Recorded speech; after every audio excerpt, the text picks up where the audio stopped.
When we see our favorite artists and people we admire and we look up to, they know exactly what they want to paint. They have their own look to their work, and you want to find that for yourself too. Today I'm going to share with you 4 keys to finding your own style as an artist and give you the best advice I have found. Typically, when people start to paint, there's usually one artist that they look up to, they hold up on a pedestal, and they say, I want to paint like this person. For me, it was Joseph Zbukvic. He's a great artist from Australia. He's one of the best watercolor artists in the world, and I wanted to paint just like him. Well, something amazing happened back in 2017. I got to attend a workshop with Joseph. It was awesome. He was very encouraging, and it was really a great experience. But what I found when I left that workshop was I wanted to paint like him. My work looked kind of like a Walmart version of Joseph Zbukvic. That was a great kind of launching point. I knew that I couldn't just stay in this area of painting subjects that were similar to his, painting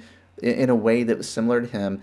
I knew that there was more. I needed more growth as an artist. So my first tip today is vary your influences. I run into this sometimes too with people who watch all my videos, they take my courses. They might want to paint just like me, which is flattering, but what I'm trying to do is to teach people some of the very important fundamentals, the language of painting, values and things like that can really help your work take off. But don't have tunnel vision and just get locked in on one artist, on one influence, and on one way of doing things. Vary your influences. And something great will happen when you start to do that. You will take certain colors that you like that this artist uses, certain colors that this artist uses, and you'll come up with your own palette. You will take certain things that you like from multiple influences, and you will come together with this collection of skills that you have, this approach that you have, that over time becomes more of your own because you have a variety of influences. If you're deciding what to paint, or if you're taking on a subject and you think to yourself, well, so-and-so doesn't do it this way, that's when you know that you need to do it, right? Because you're starting to limit yourself according to what you've seen other people do. But lean into those things, those little bits of curiosity. Paint things that you haven't seen other people paint before. Key number 2 is reach beyond the medium of watercolor. Sometimes we just have this idea of loyalty, like I need to just do what watercolor artists do. Be open to exploring other mediums, other ways of doing things, how they paint figures or their approach to landscape scenes. You can get different art books and things that will expose you to other artists. You can find artists from all kinds of mediums that excite you, and you can take concepts and ideas and bring that back to watercolor. You might actually come up with something that's really interesting. Number 3 is vary your subject matter. So one thing that can set you apart from other artists is painting your own subjects. I love painting what is around me, the neighborhood scenes, the landscape scenes, any water scenes, street scenes. If you limit yourself to just painting subjects that you've seen your favorite artists paint, you're really locking yourself in. It's a great way to set yourself apart from other artists and help to grow your own style is by painting what excites you. And you are the only one that can answer that question. And key number 4, which nobody wants to hear, but is the absolute truth, is that this takes time.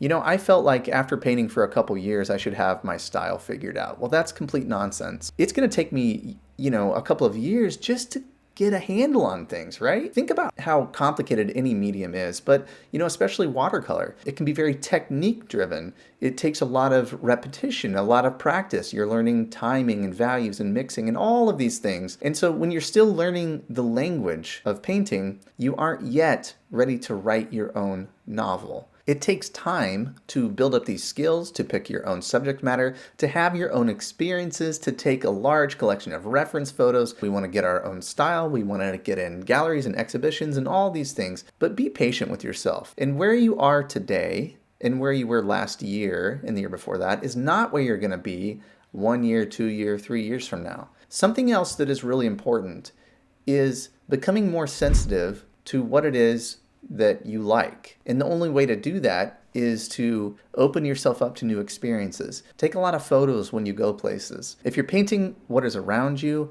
if you are checking in and getting curious about what the possibilities are, you're going to continue to hone your sensitivity, your art, and you're going to grow in your own direction. Do the honest hard work of trying and failing and exploring, and give it time, and you will find your own style.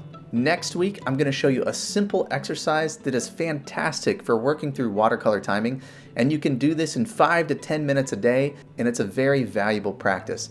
So if you haven't hit that subscribe button and that notification bell, go ahead and do so. I come out with a new video every Monday, and you're not going to want to miss even one of these. And if you're looking for a resource that can help you out today in working through the process of painting a scene from start to finish, take a look at this. Have you ever been really excited about a painting and you get all set up, you find that right reference that you're excited about, and then it's time to go and you feel lost? I have a free resource that I want to give to you today that can help with these problems.